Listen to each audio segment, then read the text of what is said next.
Okay, I have a very strong suspicion that not everybody is going to want to hear what I'm about to say. We have had in a number of addresses, including the opening address, reference made to wood as a sustainable material. We've heard about people talking about the maintenance of biodiversity and biomass and natural systems. Unfortunately, that practice is not true.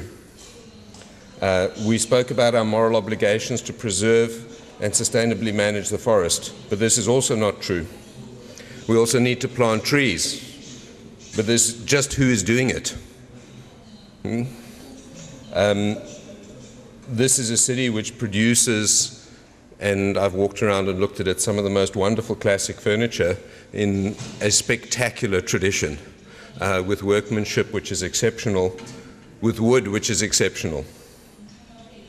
In Mozambique, where Mozambique Forest Centre exists, however, in the figures published for 2012, we lost nearly 2 million cubic meters of roundwood exported to China, and a large portion of that came to this city. In the last 10 years, Mozambique has exported to China more timber than the entire recorded history of Mozambique. Now, if you look at that, that is a recipe for disaster. All of that has come here in roundwood. The tension for competition for resources in Mozambique has become quite horrific. On the day that I arrived in Beijing en route here, I received an email. Excuse me. And on the day before we should be celebrating the Day of Forests and World Wood Day, 17 Chinese soldiers were killed in Mozambique in an ambush. 17 Chinese soldiers were killed in an ambush, along with a number of Mozambican soldiers. Those were people killed in a resistance movement which include protest against the use and unsustainable use of forests and the completely maldistribution of resource in Mozambique. Now, this is a tragedy. Yeah. This is not the alternative that we choose. This is not what we want. Now, I have tried in my career in Mozambique, which spans the last 20 years, in the establishment of Mozambique Forest Centre, which runs on the principle of conserving and restoring forest by sharing the benefits of a forest with the people who live there. And I'd just like to demonstrate to you with the table that we have here, point out to you, is some of what happens when we share benefits and when we actually treat each other the way we should do. In the current system, and these are figures which are prepared for the World Bank on a paper on value added at home, if you look at it and just look at the green line there, okay, I don't know how easy it is for you to read, it doesn't project very well. If we look at the current system, whereby timber is exported in brute form, we get per cubic meter of log harvested going into the hands of people in the local community $14.29 per cubic meter. Now, I'd like to just scroll down and look at what happens when we value add to that on site.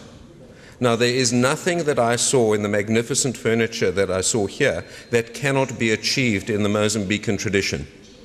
We are good at making furniture, we are good at craft, we can design decent quality stuff. I wouldn't dare attempt to make things in a Chinese tradition.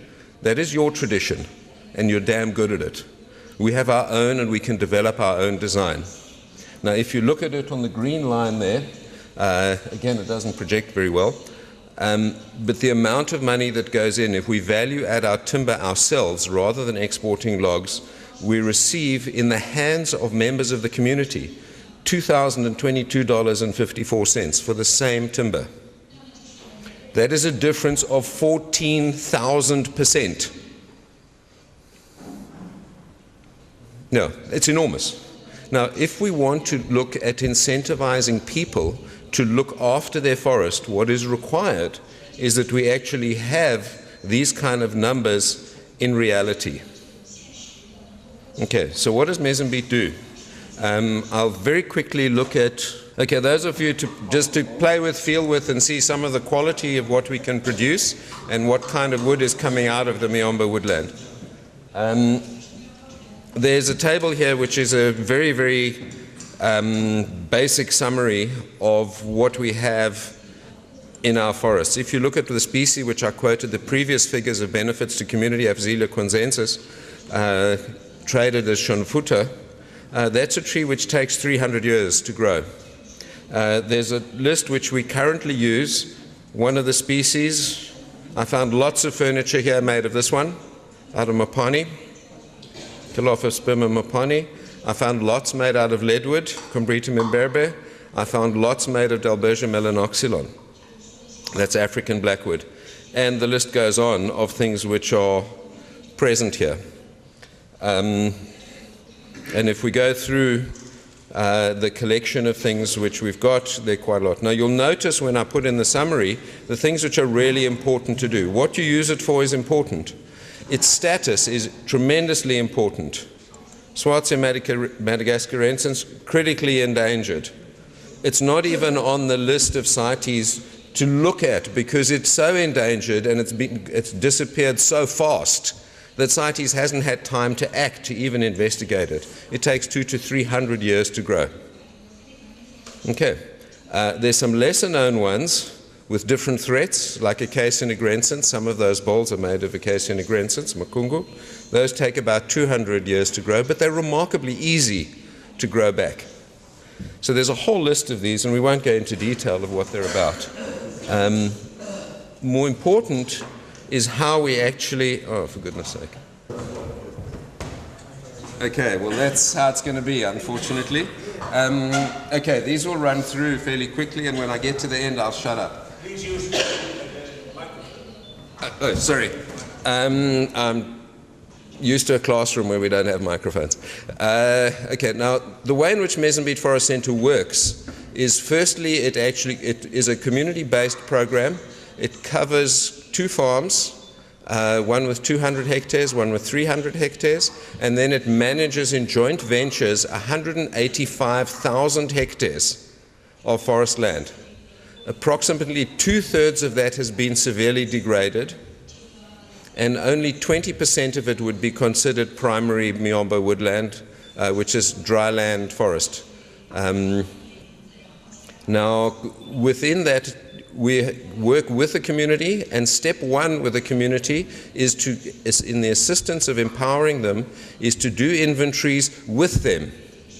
I don't do inventories with fancy technicians from Yale Forestry School. I do it with the guys who live there, because that way they get to learn what they've got. And we've developed some systems which are quite simple that men who are illiterate and innumerate can actually take inventories which are very accurate. We do some testing afterwards to make sure it's done properly. Once we've got that, with the real technicians, we set up a sustainable yield plan. Now, there are a couple of issues on sustainability which are tremendously useful and important. Number 1, you have to work within the growth rate of the tree. So you've got to do some research and understand how long it takes to grow a tree. And we've done some reasonable research on that. It's certainly not definitive. With the growth rate of the tree, you've got to then take your inventory in that area, remove the trees from the inventory which you do not want to cut. So the trees with the best genetics you want to keep. You also must make sure that you don't cut any trees which are in areas which would be dangerous to cut. And then the third bunch you don't cut is if there's any local taboo. Now, there's a tradition in Mozambique that you plant trees when you bury somebody. So a cemetery is somewhere where you would not cut a tree, as an example, or riverbanks or steep slopes. There are a whole lot of reasons. Okay, so you then get a net inventory, which you divide by the growth rate of the tree. Now, we can all do the maths. If you've got a tree which is 300 years old, it's a very, very small proportion of what you've got that you can actually use. Now, if you use the model of exporting millions of cubic meters of raw log, you are nowhere near the sustainable yield. The state has calculated across all species that the maximum permissible yield is 500,000 cubic meters per year. I have a major dispute with them because their method of calculating it works on a rotation basis of 25 years, which I find a little illogical given that most of the tree species grow in over 200 years. So I have a little bit of difficulty with that. So we've got to reduce the amount that we're actually consuming. That's step one. In order for people to make a living, though, you need to value add it on site. Because as you move up the value chain, you're actually going to get substantially more money for what you do. So the higher up the value chain there is, the greater vested interest in the person who lives in the forest because he participates in that value chain of actually saving it. The last thing in terms of sustainability, which is tremendously important, is you actually have to think, if this tree takes 200 years or 300 years to grow, I cannot design a product which is not going to last for that amount of time. Because the product itself will not be sustainable, because I will not be able to replace it for 200 years. So it's very important that we don't do gimmicky design. It's very important that our designs are classical and are acceptable and will be the kind of item that our grandchildren will fight over when we die. Because that means it's something that is going to last. Okay. So those are the major sustainability issues that we're dealing with. What we've also got to remember is that we've got to make sure that we achieve the maximum value for that timber. So we have to design stuff of real value. Okay.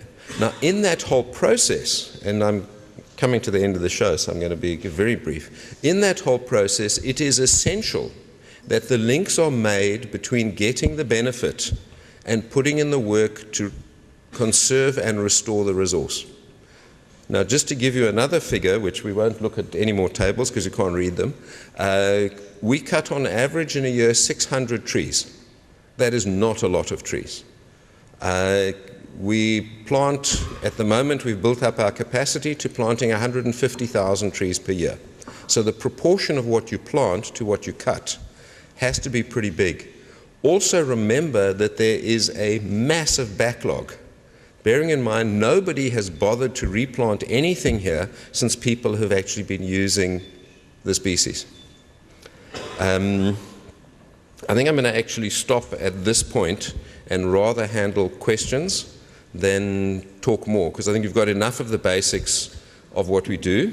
I think you will have seen a number of things on the screen in terms of people working, landscape, kind of products that are going on, all sorts of things that are happening. And most important that you've got to look at, and the most important component, is that when you have a resource such as the one that we've got, they're your non-timber forest products that you spoke about earlier, when you have a resource that is as valuable as the hardwood resource in the Miamba woodland, and the guys from Tanzania will back me up on it, you have to provide that resource with tremendous respect. But you must also remember that the people who live in it need the same respect. Thank you.